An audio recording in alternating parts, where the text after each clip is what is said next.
saveur divine. Cette bonne nouvelle du royaume sera prêchée dans le monde entier pour servir de témoignage à toutes les nations. Alors viendra la fin. Ce pain céleste vous est présenté par Immaculée Niraneza. Bienvenue très chers amis à l'écoute de l'émission Saveur divine. Que la paix de notre Seigneur soit avec vous. Je remercie Dieu pour le souffle de vie qu'il me donne ce matin. J'espère que vous allez bien là où vous vous trouvez. Je bénis le Seigneur pour cette semaine que nous avons commencée hier. Vraiment, Dieu est bon. Dieu continue à nous manifester son amour.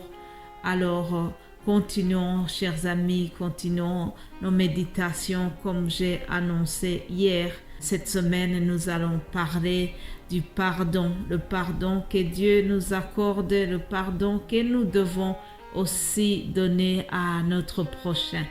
Mais avant cela, je vous propose d'introduire cette méditation par le psaume 27 au verset 4. Il est écrit: « Je demande à l'Éternel une chose que je désire ardemment. Je voudrais habiter toute ma vie dans la maison de l'Éternel pour contempler la beauté de l'Éternel et pour admirer son temple. » Amen. Ce sont les paroles de David. Mais bien-aimé de Dieu, David a eu un désir. Il voulait vraiment une chose très importante.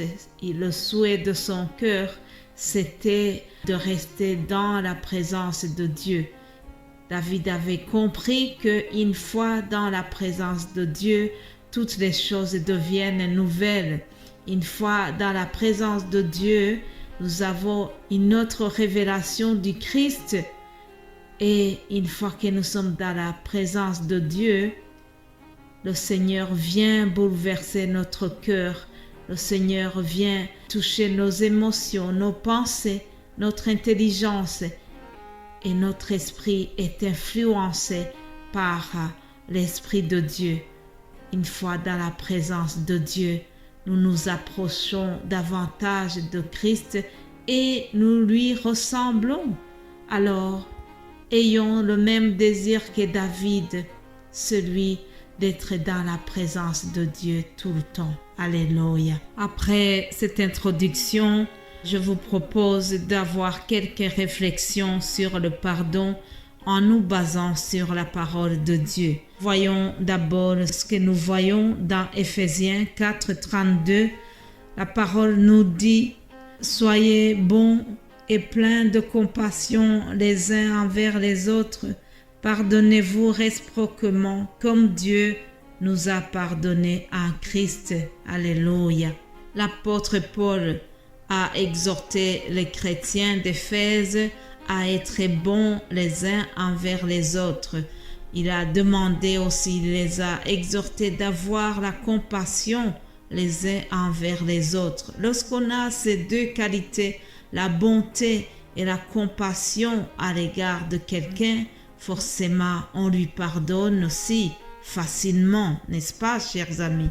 Paul a terminé son verset en disant que nous devons nous pardonner réciproquement comme Dieu nous a lui-même pardonné en Christ. En effet, chers amis, au travers l'œuvre de Jésus-Christ à la croix, nous avons été pardonnés. Les péchés qui pesaient sur nous, Jésus-Christ les a portés sur lui. Et Dieu, lorsqu'il nous voit au travers son Fils, il nous voit autrement. Il nous pardonne grâce à l'œuvre de Jésus-Christ à la croix. Alors, puisque Dieu nous a pardonné au travers son Fils Jésus-Christ, à notre tour, ce que nous devons faire, c'est de nous pardonner aussi mutuellement. C'est ce que nous dit cette parole d'Éphésiens 4, 32. Jésus-Christ, pendant son séjour sur la terre, il a aussi prêché sur le pardon. Il a exhorté ses disciples à se pardonner les uns les autres. Jésus a dit: « Si vous pardonnez aux hommes leurs fautes, votre Père céleste vous pardonnera aussi. Alléluia. Si nous pardonnons à nos prochains, Dieu va aussi nous pardonner parce que nous avons facilement pardonné nos prochains. Puis, il y a un verset qui nous conduit aussi cette semaine. C'est celui que nous trouvons dans Colossiens chapitre 3 au verset 13. Il est écrit « Supportez-vous les uns les autres ». Et si l'un de vous a une raison de se plaindre d'un autre, pardonnez-vous réciproquement. Tout comme Christ vous a pardonné, pardonnez-vous aussi. Alléluia. Chers amis, Paul nous demande de nous supporter les uns les autres. Pourquoi utilise-t-il le verbe supporter? C'est parce qu'il sait très bien que la vie en société n'est pas facile, la vie en famille n'est pas facile, la vie en couple n'est pas toujours les roses. Alors il faut des qualités spéciales pour pouvoir vivre en paix les uns avec les autres. Nous devons chaque fois nous supporter les uns les autres. Nous devons faire preuve de patience et de tolérance pour bien vivre les uns les autres. Il y a un effort à fournir pour bien vivre avec les collègues de son travail. Il y a un effort à fournir pour qu'un étudiant puisse bien vivre avec les camarades de classe. Il y a chaque fois un effort à faire pour bien vivre dans la société, chers amis. Et donc, Paul a ajouté à la fin de son verset que si un de nous a une raison de se plaindre, nous devons nous pardonner réciproquement, tout comme Christ nous a pardonné, pardonnez-nous aussi. Voilà, le pardon que Jésus-Christ nous a accordé à la croix, ça nous responsabilise, ça nous demande d'être ses imitateurs. Nous devons aussi imiter Christ et accorder le pardon aux autres comme lui nous a pardonné, sans nécessairement considérer que nous avons exagéré, nous avons dépassé les limites. Jésus-Christ, par sa grâce, par son amour infini, nous a pardonné. Cette notion de pardon était au centre des préoccupations de l'apôtre Pierre. Alors un jour, il a posé cette question à Jésus en lui disant « Seigneur, combien de fois dois-je pardonner à mon frère lorsqu'il a péché contre moi? Est-ce que je dois lui pardonner cette fois ?» En effet, Pierre pensait que cette fois, ça serait suffisant, puisque 7, c'est le chiffre de la plénitude de Dieu. Alors, Jésus va lui donner une réponse très étonnante. Il lui a dit, je ne te dis pas que tu dois pardonner jusqu'à cette fois, mais jusqu'à 70 fois 7.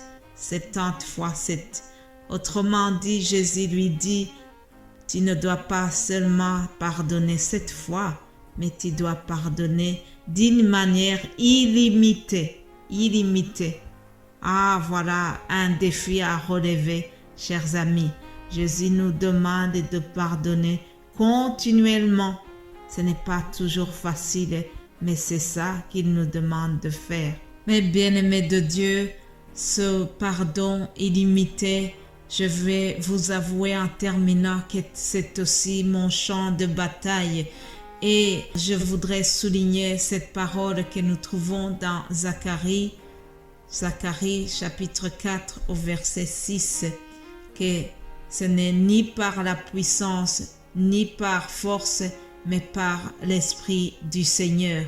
Oui, chers amis, c'est par l'Esprit de Dieu qui nous habite que nous pourrons facilement accorder le pardon à notre prochain, et c'est ainsi que nous pourrons dire facilement « Pardonnez-nous nos offenses, comme nous pardonnons aussi à ceux qui nous ont offensés. » Voilà qui termine cette méditation, chers amis. Passez une excellente journée et nous nous retrouvons demain par la grâce de Dieu. Amen.